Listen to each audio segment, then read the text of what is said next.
Hi guys, and welcome back. Now, in this video, we want to talk about the net present value function in Microsoft Excel. As you can see here, we have the chance to do an investment of 50,000, okay? And here we have cash flows for the next 3 years, okay? So in the first year, we will receive 20,000, in the second year, 10,000, and in the third year, 40,000, okay? From this investment. And we have an interest rate of 6%. So this is our benchmark, okay? So we want to earn more than 6%, okay? Now let's calculate the net present value, okay? So type in equals net present value, NPV, okay?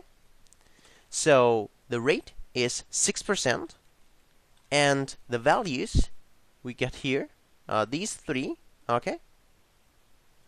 And we close parentheses, and of course we have to subtract the investment.